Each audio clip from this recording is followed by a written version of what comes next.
안녕하세요, 정의당 당원 여러분.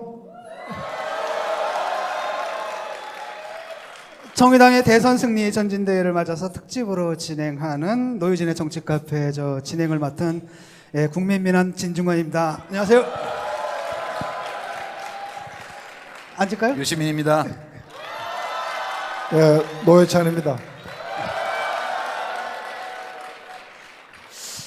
우리가 마지막으로 정치 카페를 했던 게 작년 12월로 기억을 해요. 기억하십니까? 12월 8일. 그 박근혜 탄핵 소추안이 의결되기 전날인데 국회 의사당 앞에 그날 또 비가 또 추적추적 내렸던 걸로 기억을 하는데 그날이 마지막이었고요. 이번에 또 다시 탄핵이 이제 가결이 돼가지고 대선이 열려서 다시 모이게 됐습니다. 그때 국민들의 답답한 마음을 대변하듯이 그날 참 비도 참 많이 내렸었는데요. 화창합니다 오늘은. 그렇죠? 탄핵이 인용된 후에 찾아온 이 따뜻한 봄날에 또다시 여러 번 만나뵙게 돼서 감회가 새롭습니다. 자, 그날 탄핵 가결되던 날 어디 계셨어요? 두 분은? 저는 제 작업실에서 인터넷으로 생중계를 보고 있었죠. 저는 본회의장에 있었습니다. 어떠셨어요 그때 분위기가?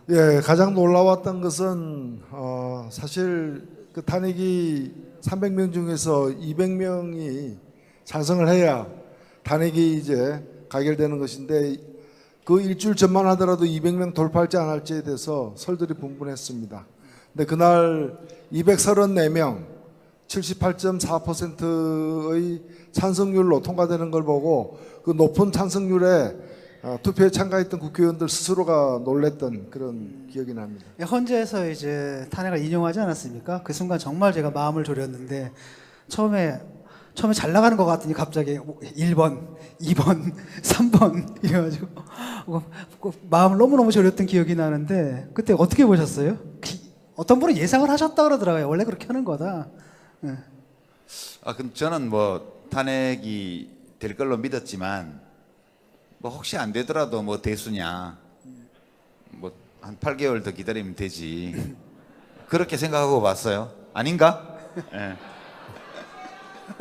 안 됩니다. 원래 그 이유가 있고 이유를 길게 얘기하고 결론을 주문이라는 이름으로 결론을 말하는데 결론이 탄핵을 인용하는 거라면은 이유의 첫머리는 그 탄핵 사유를 배척하는 그런 내용을 미리 이렇게 앞에다 깐다고 해요. 그래서 앞에서 그런 부정적인 얘기가 나오는 걸 보고 받아들여지는구나 이렇게 판단한 경우도 많습니다.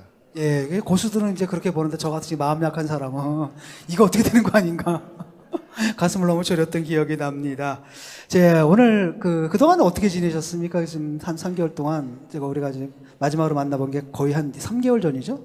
석 달을 바쁘셨죠? 넘었죠. 넘었는데 우리 유시민 작가께서는 그냥 썰전 나와가지고 너무 화려하셔가지고 그 옛날에 우리 정치 카페에서 하던 거 그냥 하는 건데 새삼스럽게 그렇게 말씀을 해주시니까 좀 민망하더라고요. 요즘은 연예인으로 불리신다고.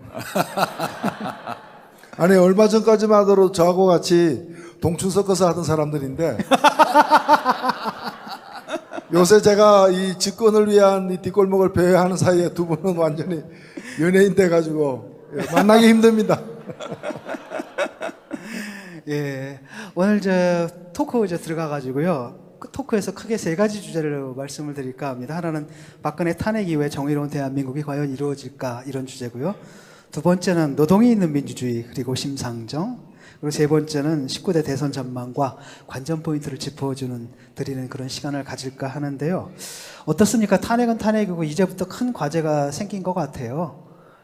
탄핵 이후, 그러니까 탄핵 그 자체가 목적이 아니라 탄핵을 통해 가지고 우리가 이제 이 사회에 무너진 상식과 정의와 이 모든 것을 다시 바로잡을 과제를 갖게 된 것 같은데 참 지난한 과정이죠. 선대위원장이 우선 한 말씀 하셔야죠.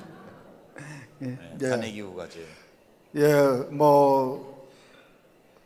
촛불광장에서 우리 국민들이 많이 들고 있었던 팻말이 박근혜 퇴진 그리고 이게 나라냐라는 건데 헌재 판결로 인해서 일단 대통령은 퇴진됐습니다.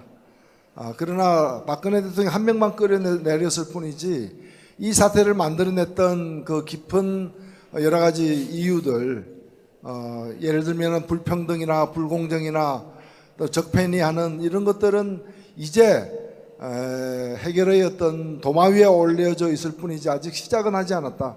우리는 첫 단추만 꿰었을 뿐이지 아직 이게 나라다라고 얘기할 수 있는 제대로 된 개혁의 출발점에 서 있을 뿐이다. 그래서 앞으로 우리가 하는 일에 따라서 이번 촛불혁명의 성공한 혁명으로 기록될 것인지 실패한 혁명으로 귀결될 것인지는 앞으로 우리가 해야 할 일에 따라 달려 있고 그 첫 번째 관문이 이번 19대 대통령 선거다라고 생각하고 있습니다. 뭐 탄핵했으니까 과제야 뻔하죠. 뭐 다 하시잖아요.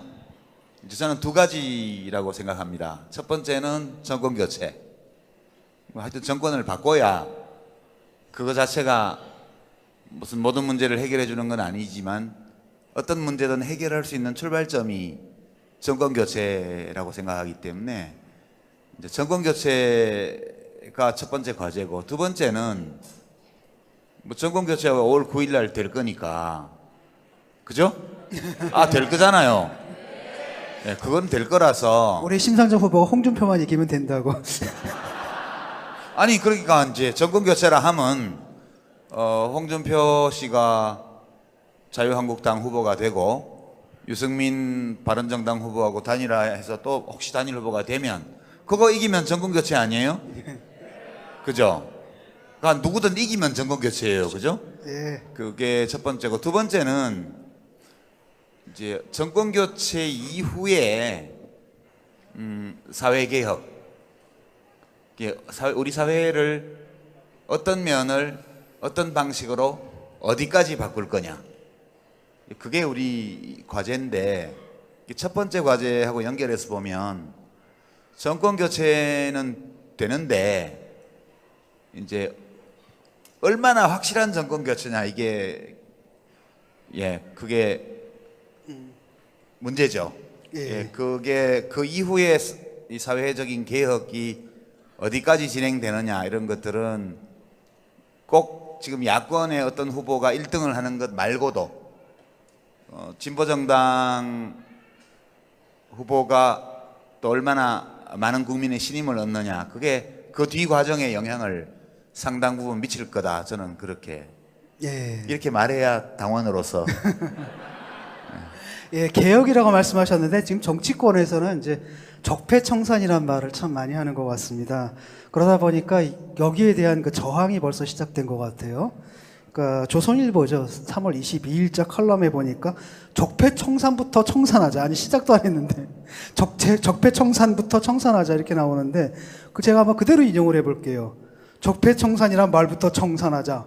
적폐라는 말이 모호하다면 청산은 폭력적이다. 이 말은 부채청산 같은 곳에나 쓰는 말이지 역사와 사람에게 쓰이는 것이 아니다. 이렇게 얘기를 하고 있어요. 그러니까 벌써부터 저항이 시작됐는데 이 말 근데 신문에다가는 쓸 수 있는 거 아닌가요? 청산의 말을 가장 많이 써야 될 때가 역사와 사람이죠. 우리가 반민족 행위자 반민특위라고 있었지 않습니까?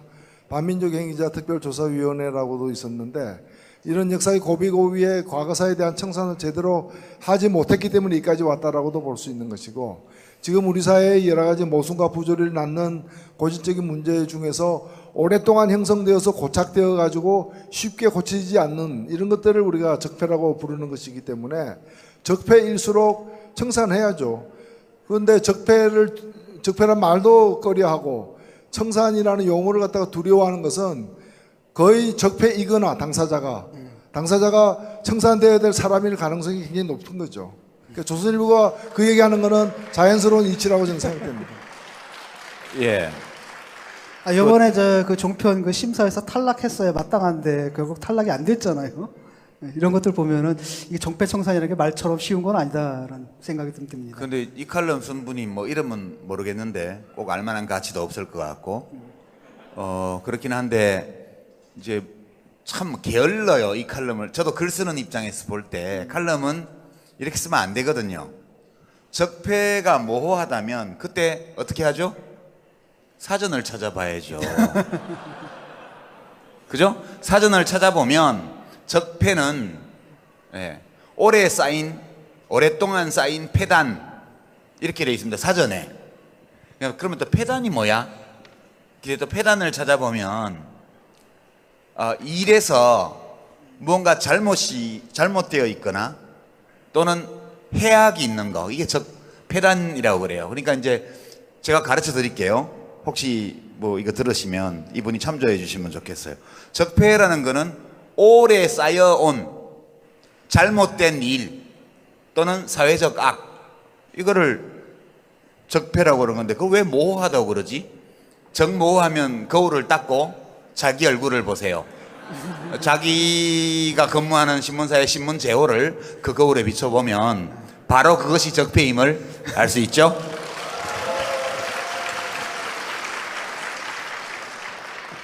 예, 그 적폐에도 여러 가지가 있는데요. 좀 너무나 많은 것들을 적폐라고 불리는 것 같아요. 그 부역 언론의 문제도 있고, 또 검찰 문제도 있고요. 검찰 개혁 문제도 있고, 그 다음에 이제 요번에 드러난 그러니까 정치와 그 재벌들 간의 유착 관계 문제도 있고, 굉장히 많은 과제들이 있는데 정치권에서 지금 벌써 논란이 벌어지고 있어요. 한편으로는 적폐 청산을 해야 된다. 한편으로는 그럼에도 불구하고 또 통합을 해야 된다. 그래서 도대체 어느 쪽으로 가야 될지, 또 유력한 그 야권의 후보들 사이에서도 논쟁을 좀 벌이고 있거든요. 그래서 어떻게 보면 둘 다 맞는 것 같아요. 한편은 적폐는 확실히 청산해야 되지만, 그럼에도 불구하고 이렇게 분열로 갈라진 나라를 다시 통합해야 할 과제도 있는 것 같고, 이 두 문제를 어떻게 좀 조화롭게 해결할 수 있을까요? 조화로운 해결책이 있나? 아니 그 균이 있으면 멸균을 해야죠. 그리고 다 한 뒤에 통합을 해야지, 균을 죽이기도 전에 통합하면 어떻게 됩니까? 균을 확산시키는 거죠. 그래서 적폐 청산을 다 하고 난 후에 통합을 해야 되는데, 그런 거 하기 전에 또는 그런 거 하는 대신에 통합해야 된다. 사실 제가 뭐 어떤 분을 사람 이름은 얘기하지 않겠지만은, 지금 현재 있는 모든 정당들 다 이렇게 서로 선의로 했다고 다 인정해 주자, 그리고 다 뭐 통합하자 이렇게 얘기하는데, 제가 그런 얘기 들으면서 야, 저분은 정말 대통령 하기에는 진짜 아까운 분이다. 성직자나 이런 길로 좀 나서야 되는 거 아니냐. 그래서 정치는 무릇 올바른가 틀림을 구분하는 거 아니에요? 정의당이 왜 정의당입니까? 올바르지 않은 것, 의롭지 않은 것을 배척하기 위해서 정의당이 됐는데, 근데 올바르지 않은 것하고 의롭지 않은 것하고 함께 통합하라 그러면은 아니 1급수하고 4급수하고 섞으면 그게 4급수지 그게 2급수나 3급수가 되겠습니까? 그래서 저는 적폐 청산이고, 그리고 정의를 바로 세우고, 그리고 그런 과정에서 다양한 어떤 정의를 바로 세우는데 다양한 관점을 가진 세력들, 또 적폐를 청산하는 데 있어서 또 다양한 새로운 대안을 갖고 있는 세력들이 서로 공통분모를 중심으로 힘을 합치는 게 협치고, 그게 저는 연합 통합이라고 생각을 합니다. 그런 것 없이 틀린 것, 올바르지 않은 것, 또 청산해야 될 대상과 더불어서 뭘 도모하는 것은 역사를 후퇴시키고 지연시키는 것 이상 아무것도 아니라고 봅니다. 근데 참 이게 한 사회 어떤 국민 경제를 파멸에 빠뜨리는 가장 빠른 길은 화폐를 타락시키는 거라는 말이 있어요. 이게 케인즈가 한 말인데요.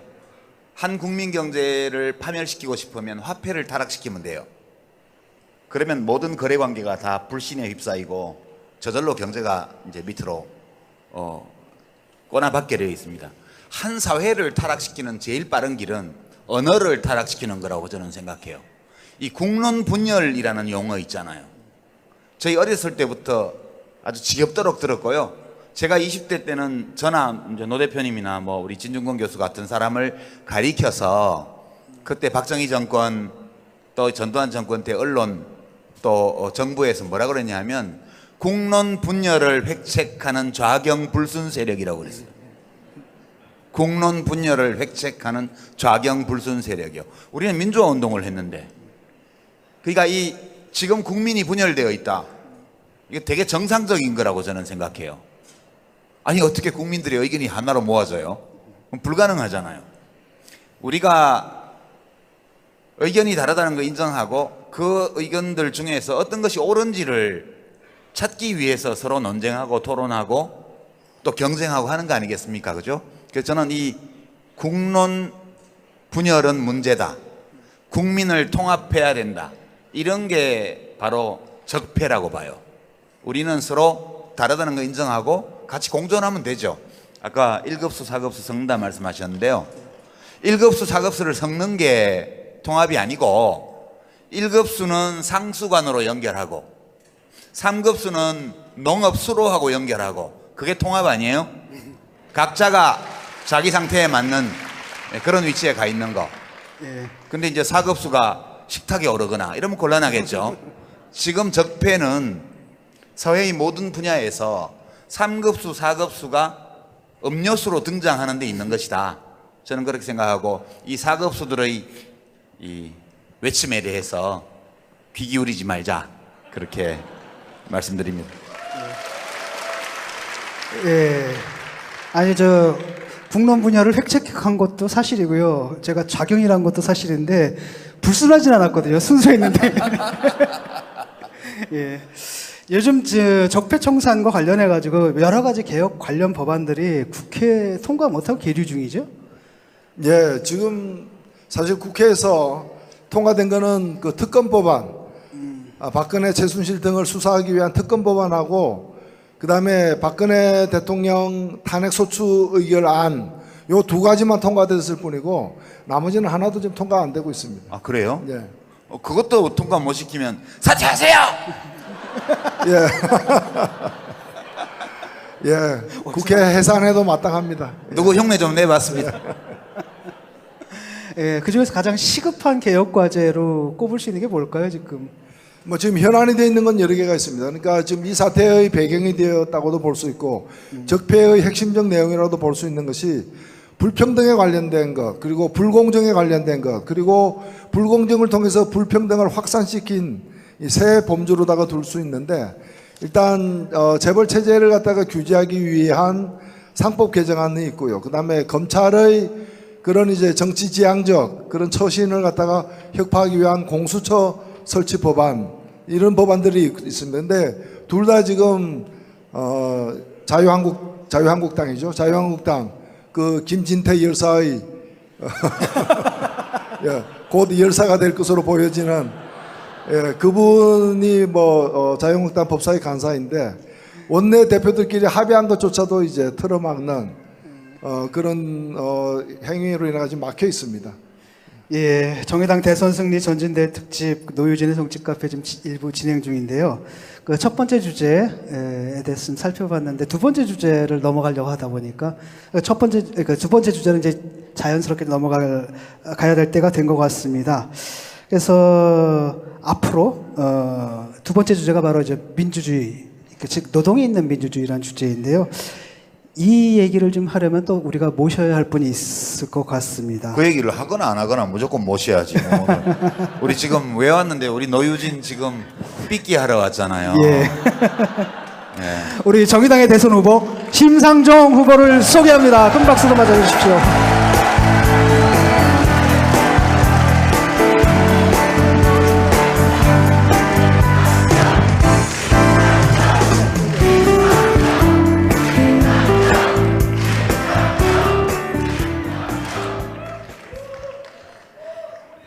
제가 대선 후보가 되고 지지율이 낮으니까 그 정의당의 그 힘센 사람들 다 어디 갔냐?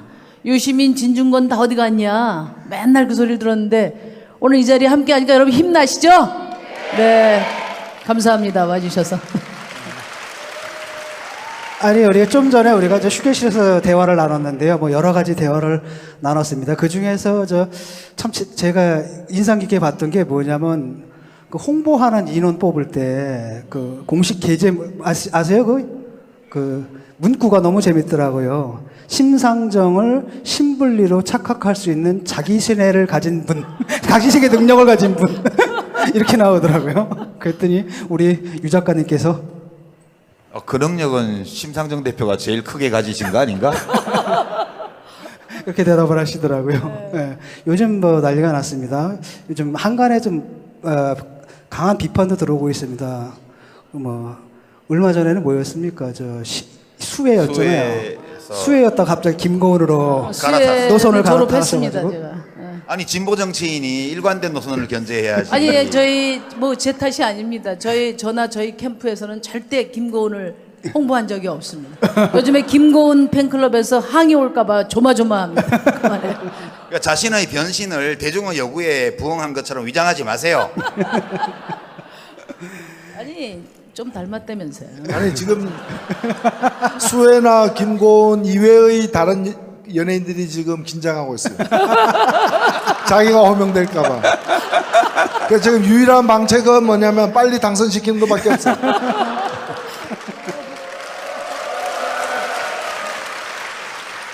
우리 심상정 후보가 대통령이 돼도 그 비선 진료 받으러 가서 김고은이라고 써놓거나 이런 일은 절대 없어요. 걱정하지 마십시오.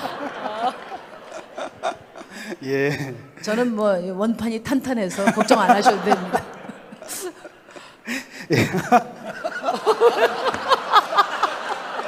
워낙 탄탄해서 실이 안 들어가. 아, 이렇게 걱정하지 마. 사회자가 이렇게 노골적으로 웃으면 안 되지. 예. 조금 마음을 진정하고요. 예. 아, 이거 옛날에 그 저 뉴스 진행할 때 이게 팔이 한 마리 앉아가지고요. 뭐 이래가지고 뉴스 진행을 못한 적이 있었잖아요. 그 심정을 제가 이해할 수 있을 것 같습니다. 예, 그 노동이 있는 민주주의를 새 정부 제1 국정과제로 삼겠다고 하셨습니다. 노동이 있는 민주주의 이게 이제 슬로건인데요. 이거 구체적으로 어떤 내용들입니까? 그 말씀하기 전에 요즘 시대 정신이 정의죠, 그죠? 정의. 예. 요즘 민주당의 모 후보께서 대세라고 그러는데 진짜 대세 정당은 정의당이 아닌가. 그래서 제가 대세 정당의 후보로서 막중한 책임감을 가지고 열심히 하고 있다는 말씀 드리고요. 이게 이제 유행을 타다 보면 거기다 이렇게 숟가락 얹는 사람들이 있어요. 근데 정의란 말을 우리 순우리말로 바꾸면 무슨 말이죠? 바르다. 바르다. 이 바른정당이 사실은 정의당과 유사당명이에요. 근데 민주당 하면 등록 안 시켜주니까 데모크라시당 하듯이 바른당으로 이렇게 등록을 한 거죠. 근데 뭐 조금 있다가 없어질 역시 짝퉁은 수도 있기 때문에 네? 짝퉁은 그냥 원조를 못 냅두고 있습니다. 아니 요즘 냅두고 여론조사표를 보니까 짝퉁은 원조를 못 이기더라고. 네. 저는 제가 20차례 그저께 어제죠. 어제까지 21번째 그 광화문 광장에 개근을 했는데 광화문 광장에서 가장 많이 울려 펴진 말이 이게 나라냐는 그런 절규잖아요. 그 탄식인데 그것은 저는 같이 좀 살자. 불의한 정권에 대한 분노만이었으면 그렇게 많은 우리 청년들이 나왔겠나 이런 생각이 들었어요. 그래서 저는 이 같이 좀 살자 이게 우리 국민들이 바라는 정의로운 대한민국의 핵심을 표현한 말이라고 생각하고요. 제가 말씀드린 노동 있는 민주주의는 열심히 일한 사람들은 보람을 갖고 또 일을 할 수 없는 사람도 인간 존엄이 최소한 존중되는 그런 사회로 가자. 너도 나도 너와 나의 노동이 안녕한 그런 사회가 돼야 된다. 근데 제가 여기서 드리고 싶은 말씀이 뭐냐면 큰 틀을 좀 봐주시라는 거죠. 좀 대선국면 되다 보니까 많은 분들이 좋은 공약을 많이 내는데 이 공약의 이행 가능성이 중요합니다. 그래서 제가 노동 있는 민주주의를 다음 정부의 기본 가치로 하고 노동가치 존중을 국정의 제일 과제로 삼아서 실질적인 개혁을 추진하겠다. 그런 것입니다. 그렇지 않고 그냥 공약만 많이 발표하는 분들 또 60년 재벌 정부를 승계하는 그런 정부라면 아마 지금 내놓는 공약 나중에 정책 자료집에서나 찾아봐야 될 것 같아요. 그게 제가 말씀드리는 노동 있는 민주주의입니다. 예, 저 구체적으로 조금 더 구체적으로 좀 들어가게 되면은 우리 사실 노동부가 있지 않습니까? 근데 사실 네. 그 노동부인지 사용부인지 구별이 좀 잘 안 되는 측면도 있고요. 노동탄압부. 노동탄압부. 그래서 그런 문제들, 그 정부 차원에서의 그 뭐랄까 그 노동 문제를 쉽게 말하면 삶의 문제라기보다도 무슨 경제상 관리 대상 이렇게 보는 좀 시각도 좀 있는 것 같은데 노동부총리 재신설을 제안을 하셨어요. 제가 그 환경노동위원회도 해서 고용노동부도 잘 살펴봤는데 지금 우리 당에 이제 이정미 의원이 고용노동부에서 잘 하고 있지만 고용노동부 장관 누가 맡는다고 해서 조금도 바뀔 게 없어요. 잘 아시지만 역대 지금 그 국무회의 정의당이 집권하면 뭐가 달라지냐 이야기할 때 국무회의가 달라진다. 제가 그런 얘기를 했습니다. 그러니까 지금 국무회의는 기획재정부나 국토부나 또 산자부 이런 경제부서가 기득권 부서가 거의 발언권을 주도하고 아니 뭐 박근혜 대통령 때는 아무도 발언을 못했지만 그분들이 다 주도하고 노동부, 환경부 또 뭐 여성부 이런 데서는 말 한마디도 제대로 못하는 거죠. 그러니까 그동안에 역대 노동부는 기재부의 방침에 따라서 사실상 재계의 노무관리부서와 같은 역할을 해왔다. 그렇기 때문에 국정 운영의 최고 가치로 노동 문제를 올려놓지 않고서는 이 엄청난 기득권 세력을 밀어내고 노동을 개혁할 수가 없다. 그런 점에서 제가 실질적인 개혁 정부의 상을 제시한 겁니다. 여러분 동의하시죠? 예. 이제 노동부총리 뭐 마음에 두고 있는 분이 있어요? 노동부총리 할 분은 많죠. 많아요? 이 자리에도 많이 있습니다. 지금 제가 보니까. 예. 그 과거에 그 프랑스에서 사회당 그 대선 후보였던 미테랑 후보가 이제 대통령이 당선됐을 때 제일 먼저 한 조치 중에 하나가 노동부 장관을 제1부총리로 해서 첫 강요를 갖다가 구성을 했습니다. 이게 한 명의 어떤 뭐 장관에 누가 앉느냐 또 그 서열이 제1이냐 제2냐도 중요하지만 결국에 노동이 있는 민주주의라는 것은 인간의 얼굴을 한 민주주의라는 것이고 대한민국의 민주주의가 그동안에 4년 후 5년마다 한 번씩 선거를 갖다가 정기적으로 치르고 선거 결과를 받아들이는 것 말고는 내용적 민주주의, 인간의 삶과 관련된 민주주의는 제대로 못 해왔고 그것이 지금 대통령을 직선제로 뽑은 지 30년이 되는 바로 올해의 가장 큰 화두가 불평등과 불공정을 척결하는 그런 적폐청산이라는 점에서 보면은 노동이 있는 민주주의, 인간의 얼굴을 한 민주주의를 만들어내는 것이 가장 어찌 시급한 과제이고 노동부 장관을 부총리로 한다는 얘기는 그런 지난 30년간 다른 어떤 새로운 시대의 막을 열겠다는 그런 의지의 표현이 아닌가. 뭐 그런 점에서 저는 그걸 뭐 누가 맞느냐 이상으로 중요한 의미를 지니고 있다 생각합니다. 그러니까 예전인가 지금도 그렇죠. 지금도 그 사회부총리라고 있어요. 여러분 들어보셨어요? 사회부총리? 예. 경제부총리만 있는 게 아니라 사회부총리가 있어요.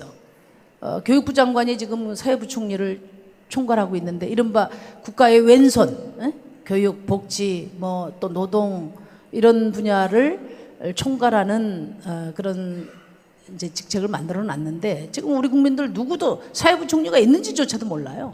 나도 몰랐어요. 몰랐어요.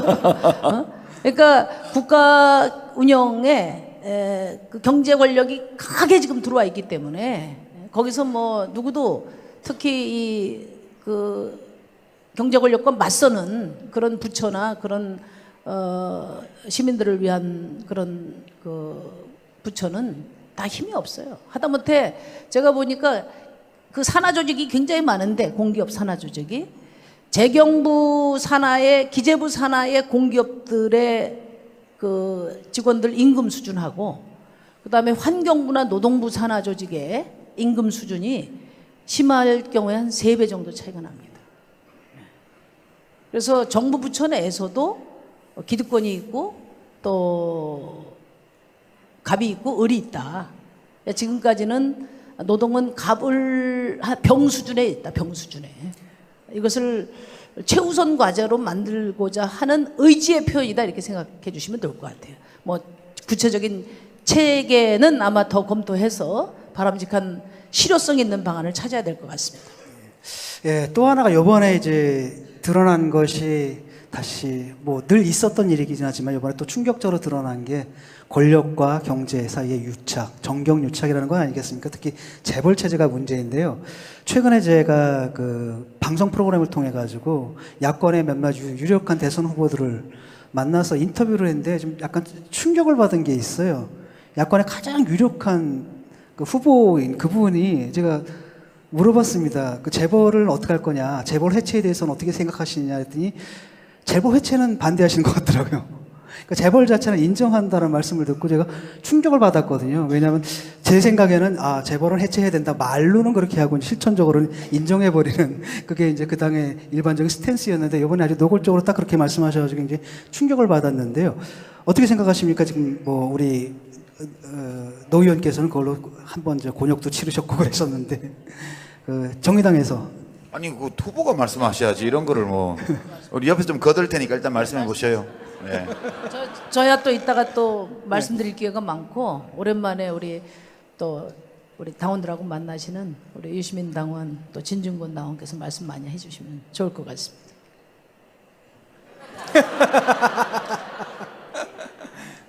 그게 재벌 해체냐, 재벌 체제 해체냐 이게 말장난 같지만 그 내용이 좀 다른 거거든요. 그러니까 재벌을 해체한다 그러면 이거는 기업 분리를 해야 돼요. 기업 분리를. 이제 기업 분리를 하려면 지금 있는 공정거래법이나 이런 거는로는 안 되고 그 20세기 초, 19세기 말 20세기 초에 미국에서 만들어졌던 시어먼법이나 안티트러스트법 이런 그러니까 반독점법, 강력한 반독점법을 만들어서 어떤 기준을 충족할 경우에 정부가 강제력을 동원해서 기업을 분리시킬 수 있어야 돼요. 근데 지금 그렇게 할 수 있는 법이 없어요. 그러니까 이제 그게 재벌 해체고 재벌 체제 해체는 그렇게까지는 안 가면서 그 재벌 시스템을 이용해서 불공정한 행위를 일삼고 시장 경제 질서를 해치고 그리고 소득 분배나 부의 분배를 더욱 불평등하게 만드는 이제 그런 것들을 못하게 하는 그게 재벌 체제 해체의 의미인데 대개 지금 야권의 대통령 후보들의 재벌 해체 또는 재벌 체제 해체라는 공약 표현은 좀씩 다르지만 강제적인 기업의 해체까지도 주장하는 후보는 없는 것 같아요. 지금 현재. 제가 공약을 냈습니다. 그래요? 왜냐하면은 이재용 씨가 구속이 돼서 하게 되면 이제 삼성을 어떻게 할 것인가가 중요합니다. 그래서 계열명령 분리제도 또 기업 분할법을 이번에 공약으로 냈습니다. 그 말씀 하시라고 제가 네. 따라드렸어요. 근데 보통 이제 그 재벌 해체 이렇게 이야기하면 이제 많은 분들이 이런 것 같아요. 이재용 씨가 구속되고 지금 재벌 총수들이 다 구속되면은 경제 망하지 않냐? 가뜩이나 어려운데 네? 좀 봐줘야 되지 않냐? 이런 말씀을 많이 하시는데 근데 지난번에 이제 이재용 씨 수사하고 구속할 때 세계적인 그 경제 전문지들이 다 한결같이 대환영을 했어요. 그게 무슨 뭐 해외 자본이 여기 가서 다 먹으려고 환영한 게 아니고 영국의 파이낸셜 타임즈 같은 경우에는 이재용 씨 수사 구속을 이제야말로 대한민국의 지배구조가 기업의 지배구조가 개선될 수 있지 않냐 이런 청신호로 받아들이고 국제 투자자들이 대한민국에 돈을 걸고 있다 이렇게 평가를 했거든요. 국제 투자 시장에서 우리나라 증권들이 별 대접을 못 받아요. 코리아 디스카운트라고 그게 재벌들의 황제 경영 때문에 그런 거거든요. 근데 그런 점에서 세계 시장에서는 훨씬 더 이번 정경유착에 대한 수사, 근절 이런 것들이 대한민국 발전에 그 기초를 강화시킬 것으로 이렇게 다 평가하고 있다는 거. 그리고 이재용 씨하고 삼성 대기업은 다른 거죠. 우리가 재벌 해체 이야기할 때는 이제 오로지 핏줄이라는 이유만으로 경영을 반드시 세습해야 되는 그래서 이 과정에서 온갖 불법, 탈법, 정경유착, 비자금 조성이 다 일어나잖아요. 그리고 그런 사람들이 소유권에다가 경영권까지 쥐다 보니까 그게 지금 대한민국 경제의 최대 리스크라는 거 아닙니까? 예를 들면 골목시장 침탈이라든지 또 일감 몰아주기라든지 또 뭐 원화청 불공정 거래, 이게 이 재벌 3세의 땅 짓고 헤엄치기 경영 행태하고 아주 직결돼 있다. 그래서 저희는 그냥 재벌들이 그동안에 우리 노동자들 갈취하고 불법하고 하니까 밉고 분노해서 그냥 다 처단하자 이런 얘기가 아니고 진짜 대한민국 경제의 건강한 발전을 위해서 너무나 필요하고 중요하다, 이런 생각을 갖는 겁니다. 그 연관해서 제가 하나 좀 말씀해 주시면 좋겠다는 생각에서, 지난 2월에 이제 우리나라의 경제학 연구단체, 학회, 경제학 학회들이 다 모여서 경제학 통합 학술대회를 했어요. 제가 거기 이제 토론자로 잠깐 나갔는데, 거기서 장하성 교수가 정리해서 발표한 데이터를 보면 1995년하고 2015년을 비교하니까, 그러니까 20년 동안요, 전체 국민소득 중에서 이제 민간 가계가 가져간 거, 그게 70%에서 60% 수준으로 약 10%포인트 감소했어요. 그러니까 지금 GDP 기준으로 말하면 연간 150조 원이에요. 연간 150조 원이 20년 전에는 민간 가계로 흘러갔던 돈인데 지금은 다 기업으로 가고 있다는 뜻입니다. 그러니까 이런 조건에서는 어떤 복지 정책도 분배 약화를 막을 수가 없고, 어떤 사회 정책도 경제적 양극화를 막을 수 없다. 그래서 이제 이 문제를 근본적으로 해결하지 않으면 한국 경제는 그렇지 않아도 성장률이 떨어지고 있는데, 그 저성장 속에서 일어나는 그런 국민 경제의 어떤 뭐 총생산, 국민 총생산, 이것마저도 이제 못 나눈다는 이제 그 지적을 하셨더라고요. 재벌 해체, 재벌 체제 해체, 뭐 어떻게 표현하든 그것도 하나의 내용이 되겠지만, 그것만으로 이 문제가 해결되지는 않을 것 같아요. 그래서 제가 그 민간 가계의 소득에는 노동소득만 있는 게 아니고 자산소득도 일부 있지만 전체 큰 틀에서 보면 대부분이 근로소득이거든요. 그래서 우리 심상정 후보께서 실제 제조업이든 서비스업이든 어느 분야든 간에 남에게 고용되어서 일하고 있는 분들의 몫이 커지지 않으면 이 양극화의 문제를 해소 못한다는 전제에서 볼 때 그 재벌 해체 이외에 어떤 정책들을 지금 내세우고 계신지 간략하게 소개를 좀 해주시면 좋겠어요. 저는 이제 가장 핵심적인 문제는 비정규직 문제와 또 노동권 문제라고 생각해요. 왜냐하면 정부가 모든 걸 다 해결할 수 없기 때문에 비정규직 문제, 최저임금 문제, 정부가 강력하게 정부 정책에 의해서 악화되어 온 정부 정책의 그러니까 친재벌 기득권 정치에 의해서 악화되어 온 것들을 정상화시키고, 나머지 시장 내에서는 우리 노동자들이 헌법상에 보장된 노동권과 시민권을 충분히 누리도록 해서 거기서 교섭력을 통해서 분배를 정상화시켜 나가야 된다. 그게 이제 저의 생각인데, 이번에 이제 국민 월급 300만 원 시대를 열겠다, 비정규직 정규직 하겠다, 최저임금 올리겠다 이야기하니까 퍼플리즘이라고 그래요. 퍼플리즘. 그래서 그거 포퓰리즘 해야 돼요. 아니 그죠? 그렇죠. 우리 심상정 맞아요. 후보님은 포퓰리즘을 해야 된다고 저는 생각해요. 네, 맞습니다. 인기 있는 정책 있잖아요. 막 해서. 근데 그 룰라 그 브라질 대통령이 아주 중요한 얘기 했잖아요. 노동자들에게 주는 돈은 전부 비용이라고 이야기하고 기업들에게 주는 돈은 투자라고 이야기한다.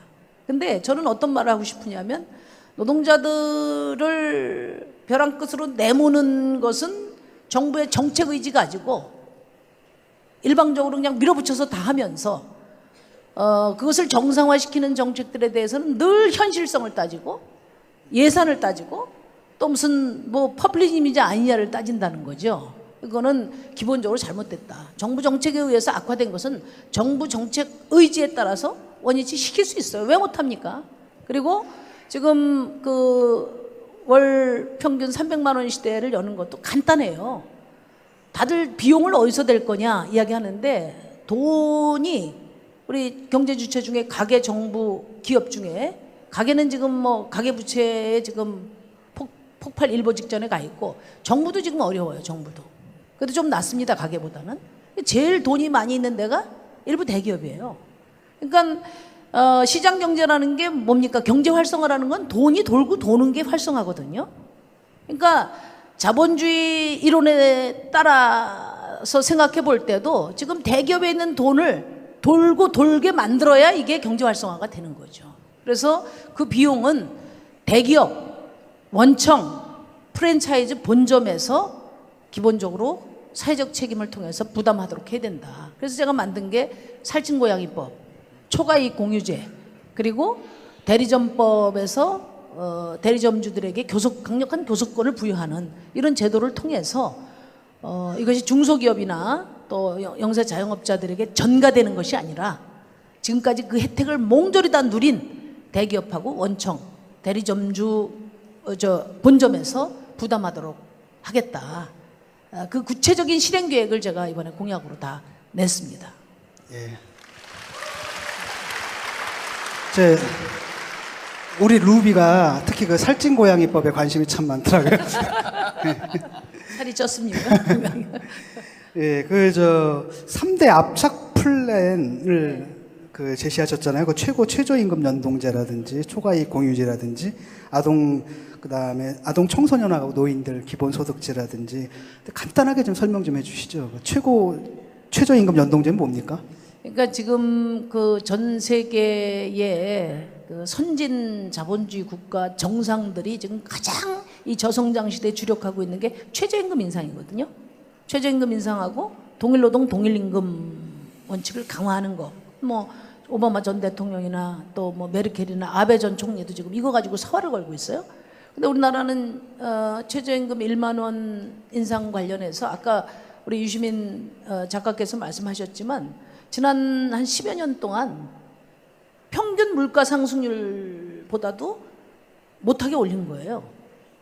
그러니까 지금 제가 말씀드리는 1만 원은 매년 16% 정도 인상하면 되는데 노태우 정부 때, 김대중 정부 때 16% 연간 올렸어요. 그리고 노무현 정부 때도 12%, 13% 올렸다고요. 근데 이게 이명박, 박근혜 정부 때 들어오면서 한 자릿수로 떨어진 거예요. 그것까지 다 도둑질해 간 거예요. 그러니까 그것을 하면서 늘 누구에게 핑계를 대냐면은 중소자영업자들 핑계를 댄다고요. 그래서 많이 버는 고임금 사장들도 최저임금과 연동해서 임금 상한제를 도입하자. 그게 이제 10배. 핵심이에요. 공기업은 10배, 10배. 민간은 한 30배 정도 됩니다. 그러니까 니들 돈 더 받고 싶으면 아래부터 올려라 이런 뜻인가요? 지금 아까도 이제 말씀하셨지만은 민간 부분보다 기업이 더 이렇게 더 많이 성장하게 된 것은 그 지난 20년간 장하성 교수가 얘기한 그 20년간 모든 자원 분배나 투자에 있어서 기업을 우선시했기 때문입니다. 예를 들면은 20년 전에 비해서 현재 우리 한국 기업의 기업 총부채가 2분의 1로 줄어들었어요. 근데 그 같은 기간 동안 가계 부채가 4배가 늘었거든요. 그러니까 8배 차이로 벌어진 이 이유가 뭐 각 가정들은 좀 태만하고 기업들은 부지런해서가 아니라 예를 들면 우리가 국민의 세금을 이루어진 공적 자금 하나라도 어디로 갔습니까? 주로 대기업 중에서도 재벌 대기업에 가지 그 위태위태한 골목에 있는 통닭집 이런 데 공적 자금 간 역사가 없는 거거든요. 그래서 자원 분배에 있어서 다 우선적으로 그쪽을 배려했기 때문에 점점 더 양극화가 이제 거기서 이루어진 것인데 이걸 바로잡는 여러 노력 중에 지금 심상정 후보가 또 정의당이 내놓고 있는 공약의 대부분은 뭔가 하면은 이미 발생한 격차를 좁히기 위해서 복지를 동원하는 것보다는 그 이전에 이 격차가 덜 벌어지게 하기 위한 1차 분배 과정에 개입하는 거예요. 지금 최고임금, 최저임금 연동제도 마찬가지고 초과이익 공유제도 그렇고 다 뭔가 하면은 사회적 재분배 과정에서 약자를 위해서 더 몫을 늘리는 것도 우리는 추진하지만 그 이전에 그러니까 병 주고 약 주면 안 된다 이게. 병 나는 것부터 시작해서 병이 덜 발생하도록 해야지 이미 병이 나 있는 상태에서 약을 더 많이 주는 게임에 우리가 더 많은 약을 주겠다는 게임으로 가지 않겠다라는 좀 그런 의지의 표현이라고 저는 봅니다. 제가 한 말씀만 더 붙일게요. 좀 우스개처럼 들리실 텐데 제 경제학자들은 이렇게 얘기를 해요. 노동시장에서 이루어지는 보상은 생산성 격차 때문에 그렇다. 그렇게 얘기를 해요. 그러니까 생산성이 높으면 돈을 많이 줄 수 있고 돈을 적게 주는 건 생산성이 낮아서 그렇다. 그렇게 얘기를 해요. 근데 제가 최근에 어느 상장회사의 사회이사가 됐는데요. 이사회를 가봤더니 처음 가봤습니다. 주총에서 저를 사회이사로 이제 해주고 주총이 문을 닫은 이제 끝나고 나니까 곧바로 이사회를 열었어요. 이사회에서 맨 먼저 한 일이 주주총회에서 금년도 그 임원 보수 상한액 그거를 이제 주총회에서 승인을 받은 다음에 그 상한액 범위 안에서 이사들이 모여서 자기들 월급을 결정하는 거예요. 아니 거기 무슨 생산성 지표가 있는 게 아니더라고요. 그냥 그 어떤 재벌 회장은 감옥에 앉아가지고도 연봉을 300억 받았잖아요. 그럼 그 사람이 300억 원어치의 부가가치를 그 기업에 만들어줘서 받은 게 아니고 그 사람이 자기 연봉을 결정할 수 있는 권력이 있기 때문에 300억이 된 거예요. 그래서 이게 임금격차에 관해서 경제학자들은 마치 자연법칙 비슷한 정의로운 법칙이 있는 것처럼 말하지만 그거 다 거짓말이거든요. 분배라는 거는 우리가 마음먹기 달린 거라고 제가 경제학도로서 양심상 말씀드리고요.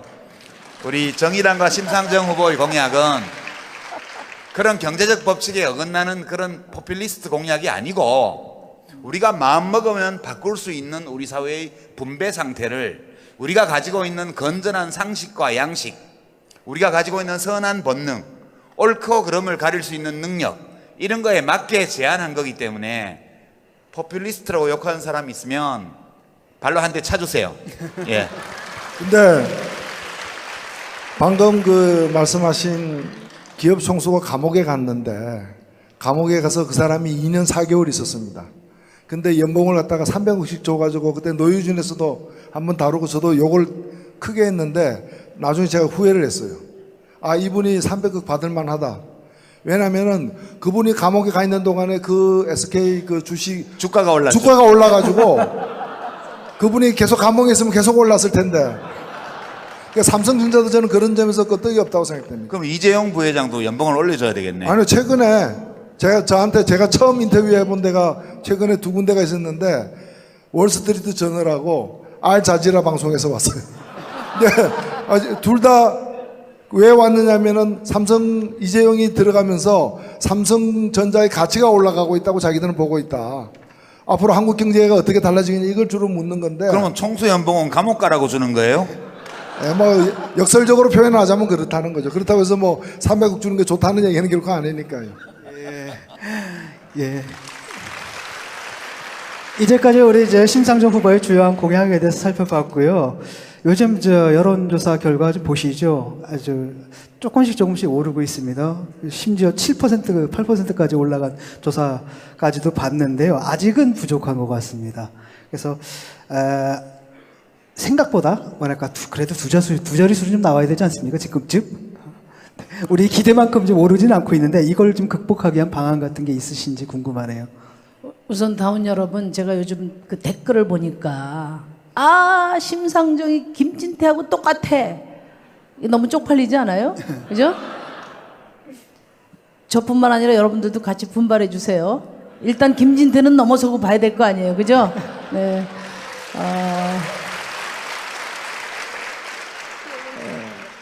저는 이제 패족이라고 할 만한 자유한국당이 지금 한 15% 정도 나오잖아요, 그죠? 그런데 한 15%. 당 지지율? 12%? 당 지지율. 15까지는 안 가고 한 11, 아니 많이 나오는 거는 그 정도. 12. 근데 저는 새로운 변화를 열망하는 우리 시민들이 그보다 숫자가 적다고 생각하지 않아요. 그죠, 여러분?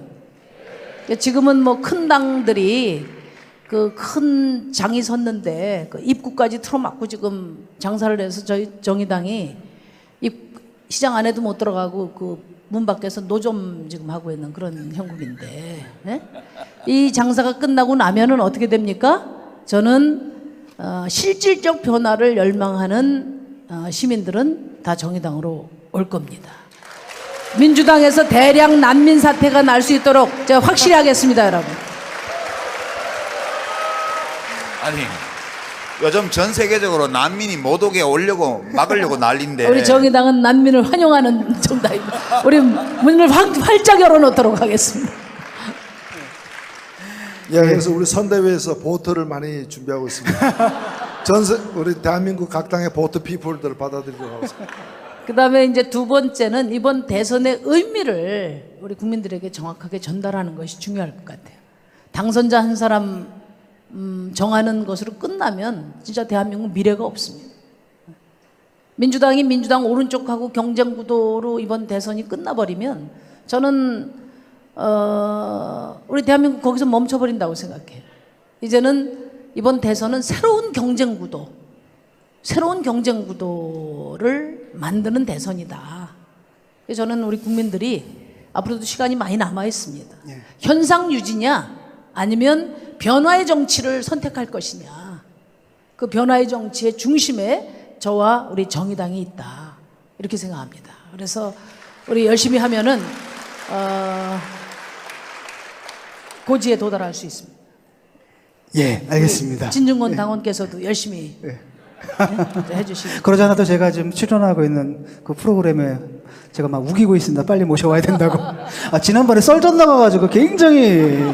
오늘 그 유시민 작가는 좀 어깨에 이렇게 딱 펴고 왔을 거예요. 아니 제가 사실 오늘 이 자리에 오면서 좀 억울했어요. 왜냐하면 그때 노 대표님께도 그렇게 제가 말씀을 드렸고 우리 이제 심 후보님 참모들한테도 제가 정의당 평당원으로서 이번 대선에 우리 당의 후보를 위해서 기여해야 될 100%를 썰전 초대로 하겠습니다. 더 이상 저에게 뭘 요구하지 마십시오. 이랬더니 그것만 해주면 된대요.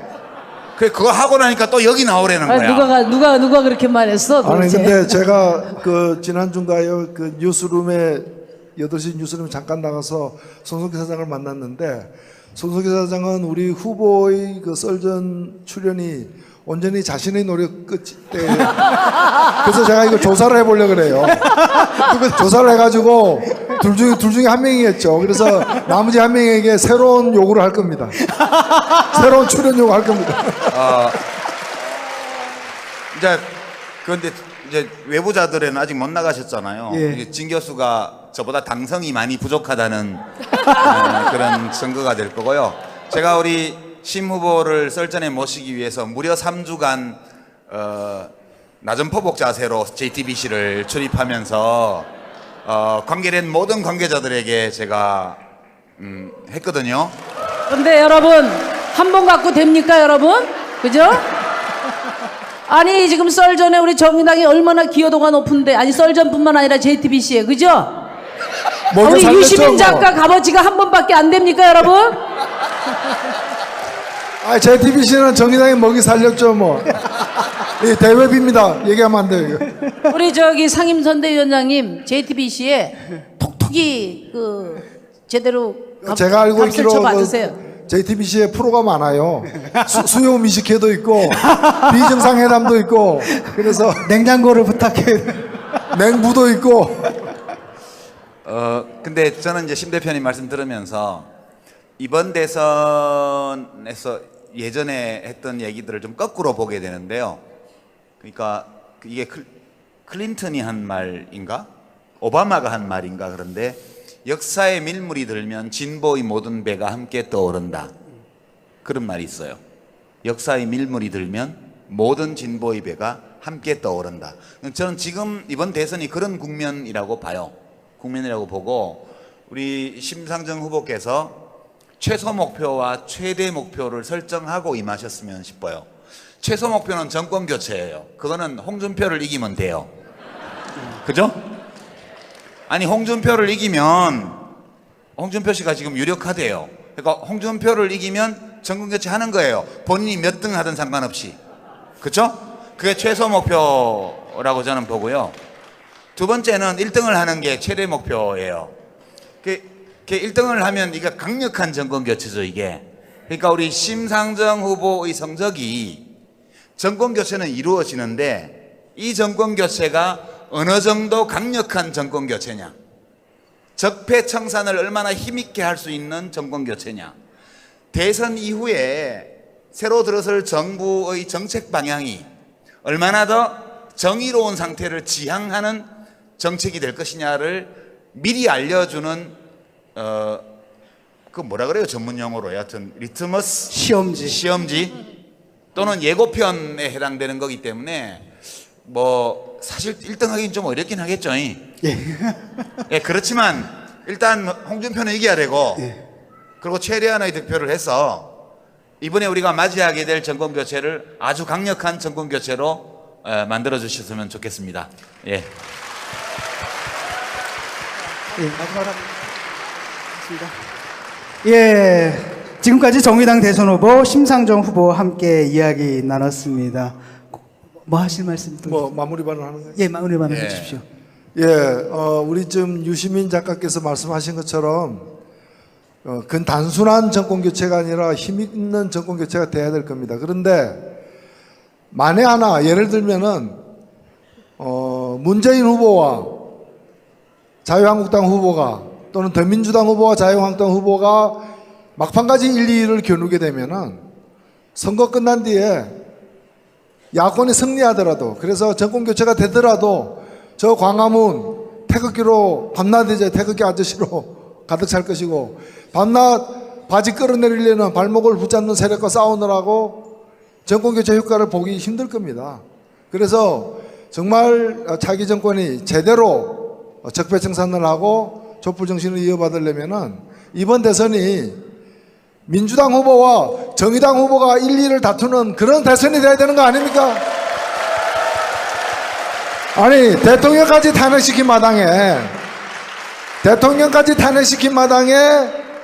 자유한국당 후보가 1, 2를 다투는 한 축을 담당한다면은 전 세계에서 대한민국 어떻게 보겠어요? 저 정신 있는 사람으로 보겠어요? 우리 자존심을 위해서도 반드시 우리 정의당이 1, 2를 다투는 후보의 하나가 돼야 되지 않겠습니까, 여러분? 마무리. 예. 요즘 분위기가 많이 바뀌었습니다. 그래요? 예, 잠시 외출 가 있는 동안에 우리 당 분위기가 많이 바뀌었어요. 조금 기준을 세게 해주세요. 저보고 제가 출연한 방송 제작진에서 방송국 밖에서는 대통령 후보하고 사진 찍히지 말라고 그러더라고요. 그래서 진 교수 여기 앉고 저쪽에 심 대표 앉으시라고 그랬는데 시나리오도 그렇게 돼 있는데 이상하게 앉았어 지금. 제가 혹시 잘리게 되면 책임져 주시고요. 잘리면 정권 교체해서 다시 파견합시다. 정권 교체해서. 걱정을 하지 마세요. 두려워하지 마세요. 쫄지 마세요. 지금 단상에 있는 네 사람 중에 여당 집권 세력 해본 사람 저밖에 없어서 한 말씀만 마무리 삼아 드리면 지금 1등하고 있는 후보의 캠프에는 되게 많은 사람들이 몰려들고 있죠. 언론에서 매일 보십니다. 집권하고 나면 대체로 어떤 일이 일어날 거리라는 것을 대체로 예측할 수 있어요. 그게 대통령 당선자의 여러 가지 정책에 대한 입장, 그 참모들의 태도, 그다음 주변의 분위기 이런 것들이 영향을 주거든요. 그래서 제가 걱정하는 거는 해보기도 전에 또 물렁물렁해지는 거 아닌가. 그 걱정이 제일 커요. 나중에 욕을 먹는 한이 있더라도 이미 MB가 뭐 4대강 파헤치는 것처럼 우리도 뭐 좀 정의를 위해서 뭐 좀 파헤쳐 보자고요. 나중에 어떻게 될 값이라도. 예, 한번 적폐청산과 사회개혁을 두려움 없이 한번 해보는 거. 이게 제가 바라는 거예요. 제가 예전에 여당에 있고 정부에 있을 때는 너무 많은 두려움에 휩싸여서 자기의 내면에 있는 그런 생각 이런 것들을 과감하게 행동으로 옮기지 못했어요. 실제로 용기가 부족했어요. 그래서 이번에 들어설 정부는 정말 좀 용기 있게 무슨 보수 언론의 선동에 휘둘리지 말고 또 스스로 자신의 능력에 대한 어떤 회의감에 빠지지 말고 정말 국민들의 소망을 등에 업고 확 한번 가는 정부가 되었으면 좋겠다 그런 소망을 가지고 제가 지금 상황을 보고 있는데 우리 심상정 후보가 많은 득표를 할수록 왼쪽의 눈치를 안 보면 안 되기 때문에, 그죠? 그래서 홍준표를 이기는 것이 되게 중요해요. 그게 이번 정권 교체의 성격을 결정하게 될 것이다. 그런 점에서 다 함께 노력했으면 좋겠습니다.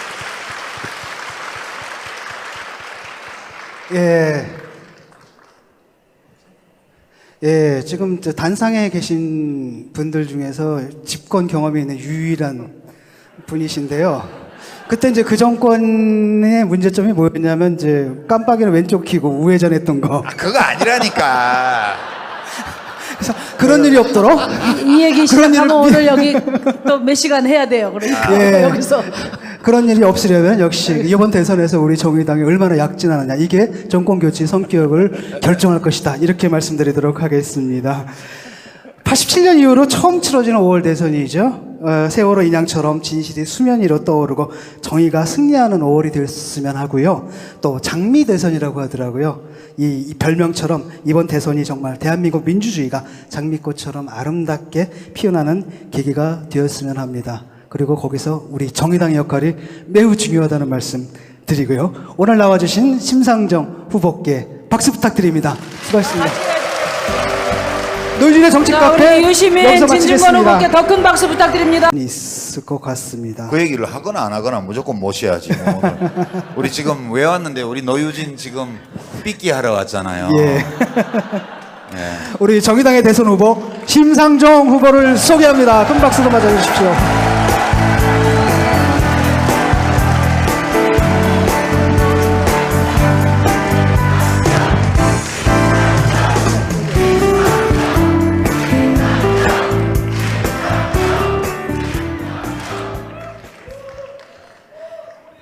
제가 대선 후보가 되고 지지율이 낮으니까 그 정의당의 그 힘센 사람들 다 어디 갔냐? 어? 유시민, 진중권 다 어디 갔냐? 맨날 그 소리를 들었는데 오늘 이 자리에 함께 하니까 여러분 힘나시죠? 네, 감사합니다. 와주셔서. 아니, 우리가 좀 전에 우리가 저 휴게실에서 대화를 나눴는데요. 뭐 여러 가지 대화를 나눴습니다. 그 중에서 참 제가 인상 깊게 봤던 게 뭐냐면, 그 홍보하는 인원 뽑을 때 그 공식 계제 아세요? 그 문구가 너무 재밌더라고요. 심상정을 신분리로 착각할 수 있는 자기신뢰를 가진 분, 자기신뢰 능력을 가진 분, 이렇게 나오더라고요. 그랬더니 우리 유 작가님께서 그 능력은 심상정 대표가 제일 크게 가지신 거 아닌가? 그렇게 대답을 하시더라고요. 예. 요즘 뭐 난리가 났습니다. 요즘 한간에 좀 강한 비판도 들어오고 있습니다. 뭐 얼마 전에는 뭐였습니까? 수혜였잖아요. 수혜였다 갑자기 김고은으로 노선을 졸업했습니다. 갈아타셔가지고. 제가. 아니, 진보 정치인이 일관된 노선을 견제해야지. 아니, 저희 뭐 제 탓이 아닙니다. 저희 캠프에서는 절대 김고은을 홍보한 적이 없습니다. 요즘에 김고은 팬클럽에서 항의 올까봐 조마조마합니다. 그만해요. 그러니까 자신의 변신을 대중의 요구에 부응한 것처럼 위장하지 마세요. 아니, 좀 닮았다면서요. 아니 지금 수혜나 김고은 이외의 다른 연예인들이 지금 긴장하고 있어요. 자기가 호명될까봐. 그래서 지금 유일한 방책은 뭐냐면 빨리 당선시키는 것밖에 없어요.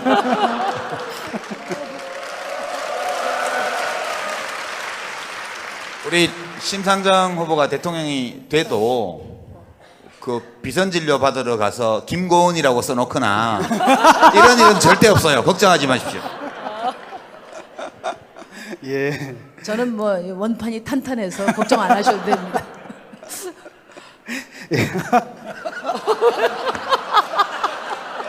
워낙 탄탄해서 실이 안 들어가. 아, 이렇게 걱정하지 마. 사회자가 이렇게 노골적으로 웃으면 안 되지. 예. 조금 마음을 진정하고요. 예. 옛날에 뉴스 진행할 때 파리 한 마리 앉아가지고요. 뭐 이래가지고 뉴스 진행을 못한 적이 있었잖아요. 그 심정을 제가 이해할 수 있을 것 같습니다. 예. 그 노동이 있는 민주주의를 새 정부 제1국정과제로 삼겠다고 하셨습니다. 노동이 있는 민주주의. 이게 이제 슬로건인데요. 이거 구체적으로 어떤 내용들입니까? 그 말씀하기 전에 요즘 시대 정신이 정의죠, 그죠? 정의. 네. 요즘 민주당의 모 후보께서 대세라고 그러는데 진짜 대세 정당은 정의당이 아닌가. 그래서 제가 대세 정당의 후보로서 막중한 책임감을 가지고 열심히 하고 있다는 말씀 드리고요. 이게 이제 유행을 타다 보면 거기다 이렇게 숟가락 얹는 사람들이 있어요. 근데 정의란 말을 우리 순우리말로 바꾸면 무슨 말이죠? 바르다. 바르다. 이 바른정당이 사실은 정의당과 유사당명이에요. 근데 민주당 하면 등록 안 시켜주니까 데모크라시당 하듯이 바른당으로 이렇게 등록을 한 거죠. 근데 뭐 조금 있다가 없어질 역시 짝퉁은 수도 있기 때문에 네? 짝퉁은 그냥 원조를 못 냅두고 있습니다. 아니 요즘 냅두고 여론조사표를 보니까 짝퉁은 원조를 못 이기더라고. 네. 안녕하세요, 정의당 당원 여러분. 정의당의 대선 승리 전진대회를 맞아서 특집으로 진행하는 노유진의 정치 카페 진행을 맡은 국민민원 진중권입니다. 안녕하세요. 앉을까요? 유시민입니다. 예, 노회찬입니다. 우리가 마지막으로 정치 카페를 했던 게 작년 12월로 기억을 해요. 기억하십니까? 12월 8일. 예, 그 박근혜 탄핵 소추안이 의결되기 전날인데 국회 의사당 앞에 그날 또 비가 또 추적 내렸던 걸로 기억을 하는데 그날이 마지막이었고요. 이번에 또 다시 탄핵이 이제 가결이 돼가지고 대선이 열려서 다시 모이게 됐습니다. 그때 국민들의 답답한 마음을 대변하듯이 그날 참 비도 참 많이 내렸었는데요. 화창합니다 오늘은. 그렇죠? 예, 탄핵이 인용된 후에 찾아온 이 따뜻한 봄날에 또다시 여러 번 만나뵙게 돼서 감회가 새롭습니다. 자, 그날 탄핵 가결되던 날 어디 계셨어요? 두 분은? 저는 제 작업실에서 예, 인터넷으로 생중계를 보고 있었죠. 예. 저는 본회의장에 있었습니다. 어떠셨어요 그때 분위기가? 예, 가장 놀라웠던 것은 사실 그 탄핵이 300명 중에서 200명이 찬성을 해야 탄핵이 이제 가결되는 것인데 그 일주일 전만 하더라도 200명 돌파할지 안 할지에 대해서 설들이 분분했습니다. 근데 그날 234명 78.4%의 찬성률로 통과되는 걸 보고 그 높은 찬성률에 투표에 참가했던 국회의원들 스스로가 놀랬던 그런 기억이 납니다. 헌재에서 이제 탄핵을 인용하지 않았습니까? 그 순간 정말 제가 마음을 졸였는데 처음에 잘 나가는 것 같더니 갑자기 1번, 2번, 3번 이래가지고 마음을 너무너무 졸였던 기억이 나는데 그때 어떻게 보셨어요? 어떤 분은 예상을 하셨다 그러더라고요. 원래 그렇게 하는 거다. 예. 그럼 저는 뭐 탄핵이 될 걸로 믿었지만 뭐 혹시 안 되더라도 뭐 대수냐, 뭐 한 8개월 더 기다리면 되지. 그렇게 생각하고 봤어요. 아닌가? 예. 안 됩니다. 원래 그 이유가 있고 이유를 길게 얘기하고 결론을 주문이라는 이름으로 결론을 말하는데 결론이 탄핵을 인용하는 거라면은 이유의 첫머리는 그 탄핵 사유를 배척하는 그런 내용을 미리 이렇게 앞에다 깐다고 해요. 그래서 앞에서 그런 부정적인 얘기가 나오는 걸 보고 받아들여지는구나 이렇게 판단한 경우도 많습니다. 예, 고수들은 이제 그렇게 보는데 저같이 마음 약한 사람은 이거 어떻게 되는 거 아닌가 가슴을 너무 졸였던 기억이 납니다. 오늘 그동안 어떻게 지내셨습니까? 지금 한 3개월 동안 우리가 이제 마지막으로 만나본 게 거의 한 3개월 전이죠? 예. 석 달을 예, 넘었죠. 바쁘셨죠? 예. 예, 넘었는데 우리 유시민 작가께서는 그냥 썰전 나와가지고 너무 화려하셔가지고 그 옛날에 우리 정치 카페에서 하던 거 그냥 하는 건데 새삼스럽게 그렇게 말씀을 해주시니까 좀 민망하더라고요. 요즘은 연예인으로 불리신다고.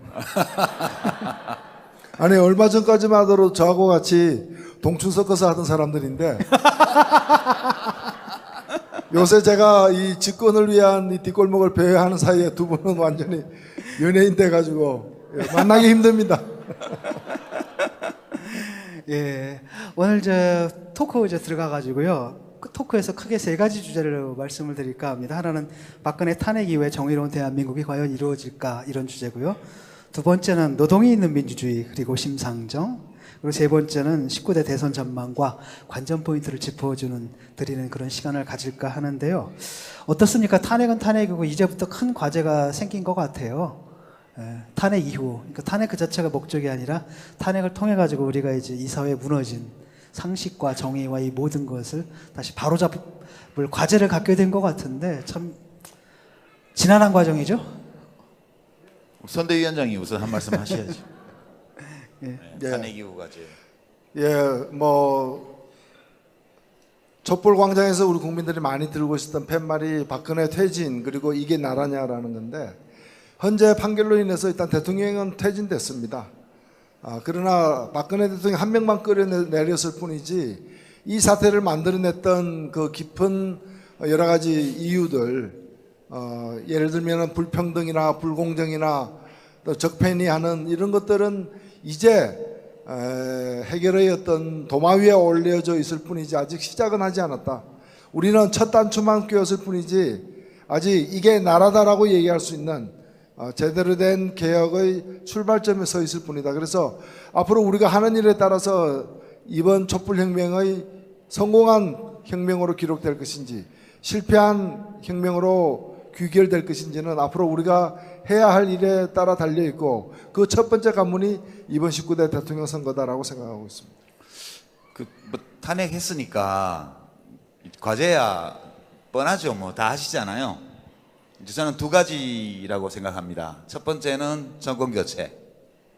하여튼 정권을 바꿔야 그거 자체가 무슨 모든 문제를 해결해 주는 건 아니지만 어떤 문제든 해결할 수 있는 출발점이 정권 교체라고 생각하기 때문에 이제 정권 교체가 첫 번째 과제고 두 번째는 뭐 정권 교체가 5월 9일 날 될 거니까 그죠? 될 거잖아요. 네, 그건 될 거라서. 올해 심상정 후보가 홍준표만 이기면 된다고. 아니 그러니까 이제 정권 교체라 하면 홍준표 씨가 자유한국당 후보가 되고 유승민 바른정당 후보하고 단일화해서 또 혹시 단일 후보가 되면 그거 이기면 정권 교체 아니에요? 그죠? 그러니까 누구든 이기면 정권 교체예요, 그죠? 예. 그게 첫 번째고 두 번째는 이제 정권 교체 이후에 사회 개혁, 우리 사회를 어떤 면을 어떤 방식으로 어디까지 바꿀 거냐, 그게 우리 과제인데 첫 번째 과제하고 연결해서 보면 정권 교체는 되는데 이제 얼마나 확실한 정권 교체냐 이게 그게 문제죠. 예. 그게 그 이후에 이 사회적인 개혁이 어디까지 진행되느냐 이런 것들은 꼭 지금 야권의 어떤 후보가 1등을 하는 것 말고도 진보정당 후보가 또 얼마나 많은 국민의 신임을 얻느냐 그게 그 뒤 과정에 영향을 상당 부분 미칠 거다. 저는 그렇게 이렇게 말해야 당원으로서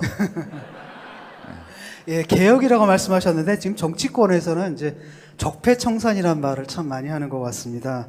그러다 보니까 여기에 대한 그 저항이 벌써 시작된 것 같아요. 그러니까 조선일보죠. 3월 22일자 컬럼에 보니까 적폐청산부터 청산하자. 아니 시작도 안 했는데 적폐청산부터 청산하자 이렇게 나오는데 제가 한번 그대로 인용을 해볼게요. 적폐청산이란 말부터 청산하자. 적폐라는 말이 모호하다면 청산은 폭력적이다. 이 말은 부채청산 같은 곳에나 쓰는 말이지 역사와 사람에게 쓰이는 것이 아니다. 이렇게 얘기를 하고 있어요. 그러니까 벌써부터 저항이 시작됐는데 이 말 근데 신문에다가는 쓸 수 있는 거 아닌가요? 청산의 말을 가장 많이 써야 될 때가 역사와 사람이죠. 우리가 반민족 행위자 반민특위라고 있었지 않습니까?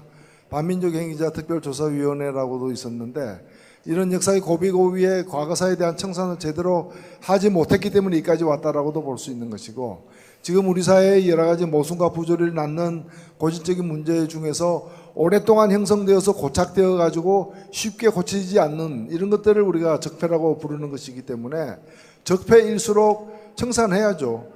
그런데 적폐를 적폐란 말도 꺼려하고 청산이라는 용어를 갖다가 두려워하는 것은 거의 적폐이거나 당사자가 청산되어야 될 사람일 가능성이 굉장히 높은 거죠.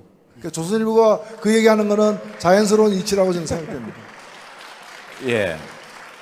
이번에 그 종편 그 심사에서 탈락했어야 마땅한데 결국 탈락이 안 됐잖아요. 이런 것들 보면은 이게 정패청산이라는 게 말처럼 쉬운 건 아니다라는 생각이 좀 듭니다. 근데 이 칼럼 쓴 분이 뭐 이름은 모르겠는데 꼭 알만한 가치도 없을 것 같고 그렇긴 한데 이제 참 게을러요 이 칼럼을. 저도 글 쓰는 입장에서 볼 때 칼럼은 이렇게 쓰면 안 되거든요. 적폐가 모호하다면 그때 어떻게 하죠? 사전을 찾아봐야죠. 그죠? 사전을 찾아보면 적폐는 오랫동안 쌓인 폐단 이렇게 되어 있습니다. 사전에. 그러면 또 폐단이 뭐야? 또 폐단을 찾아보면 일에서 무언가 잘못되어 있거나 또는 해악이 있는 거, 이게 폐단이라고 그래요. 그러니까 이제 제가 가르쳐 드릴게요. 혹시 뭐 이거 들으시면 이분이 참조해 주시면 좋겠어요. 적폐라는 거는 오래 쌓여온 잘못된 일 또는 사회적 악, 이거를 적폐라고 그러는 건데 그걸 왜 모호하다고 그러지? 적모호하면 거울을 닦고 자기 얼굴을 보세요. 자기가 근무하는 신문사의 신문 제호를 그 거울에 비춰보면 바로 그것이 적폐임을 알 수 있죠.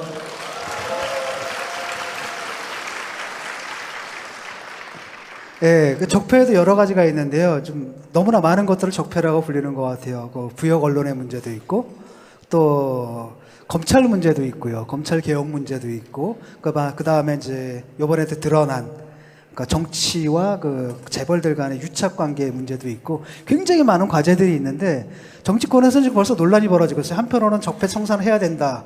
한편으로는 그럼에도 불구하고 또 통합을 해야 된다. 그래서 도대체 어느 쪽으로 가야 될지 또 유력한 그 야권의 후보들 사이에서도 논쟁을 좀 벌이고 있거든요. 그래서 어떻게 보면 둘 다 맞는 것 같아요. 한편은 적폐는 확실히 청산해야 되지만 그럼에도 불구하고 이렇게 분열로 갈라진 나라를 다시 통합해야 할 과제도 있는 것 같고, 이 두 문제를 어떻게 좀 조화롭게 해결할 수 있을까요?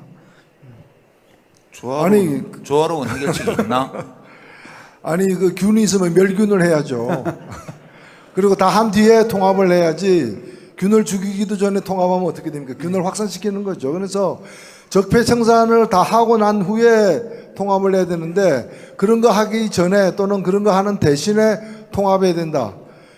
사실 제가 뭐 어떤 분을 사람 이름은 얘기하지 않겠지만은 지금 현재 있는 모든 정당들 다 이렇게 서로 선의로 했다고 다 인정해 주자.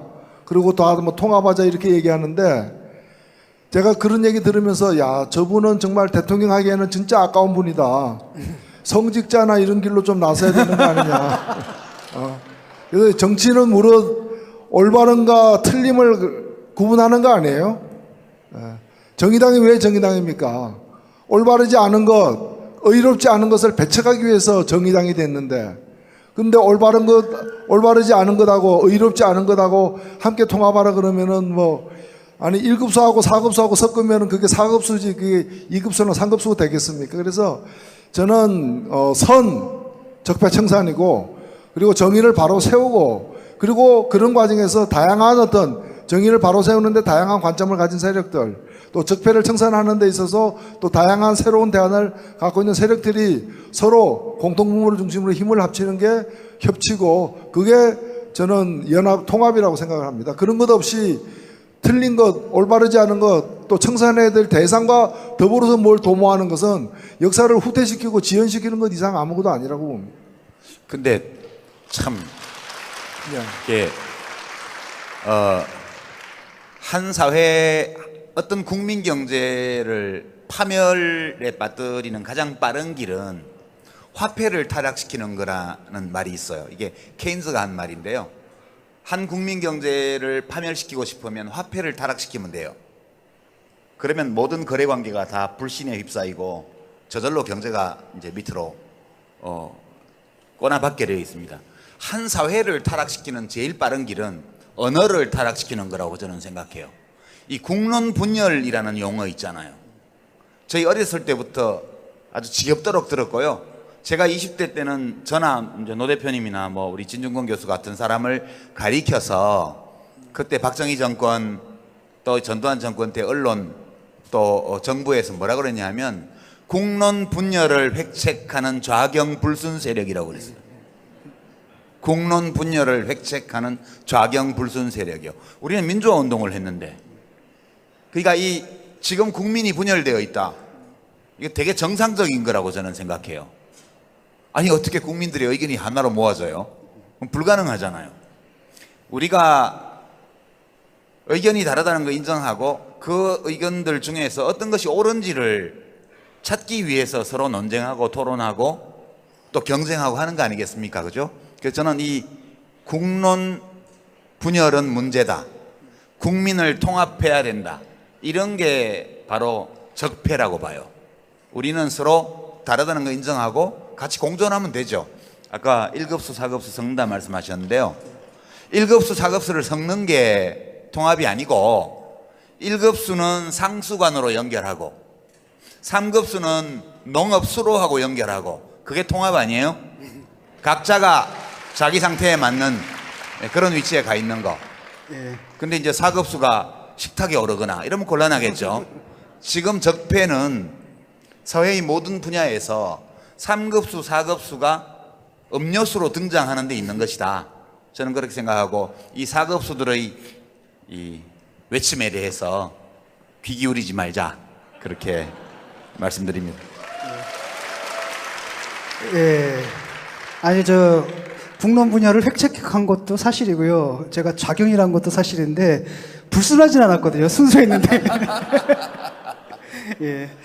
요즘 적폐청산과 관련해 가지고 여러 가지 개혁 관련 법안들이 국회 통과 못하고 계류 중이죠. 예, 지금 사실 국회에서 통과된 거는 그 특검 법안, 박근혜, 최순실 등을 수사하기 위한 특검 법안하고 그다음에 박근혜 대통령 탄핵소추 의결안 요 두 가지만 통과됐을 뿐이고 나머지는 하나도 지금 통과 안 되고 있습니다. 아 그래요? 예. 그것도 통과 못 시키면 사퇴하세요. 예. 예. 국회 해산해도 마땅합니다. 누구 흉내 좀 내봤습니다. 예, 그 중에서 가장 시급한 개혁 과제로 꼽을 수 있는 게 뭘까요, 지금? 뭐 지금 현안이 되어 있는 건 여러 개가 있습니다. 그러니까 지금 이 사태의 배경이 되었다고도 볼 수 있고 적폐의 핵심적 내용이라도 볼 수 있는 것이 불평등에 관련된 것, 그리고 불공정에 관련된 것, 그리고 불공정을 통해서 불평등을 확산시킨 이 새 범주로다가 둘 수 있는데 일단 재벌 체제를 갖다가 규제하기 위한 상법 개정안이 있고요. 그다음에 검찰의 그런 이제 정치 지향적 그런 처신을 갖다가 혁파하기 위한 공수처 설치 법안 이런 법안들이 있습니다. 근데 둘 다 지금 자유한국당이죠. 자유한국당 그 김진태 열사의 예, 곧 열사가 될 것으로 보여지는 예, 그분이 자유한국당 법사위 간사인데 원내 대표들끼리 합의한 것조차도 이제 틀어막는 그런 행위로 인해 가지고 막혀 있습니다. 예, 정의당 대선 승리 전진대 특집 노유진의 정치 카페 지금 일부 진행 중인데요. 그 첫 번째 주제에 대해서 좀 살펴봤는데 두 번째 주제를 넘어가려고 하다 보니까 두 번째 주제는 이제 자연스럽게 가야 될 때가 된 것 같습니다.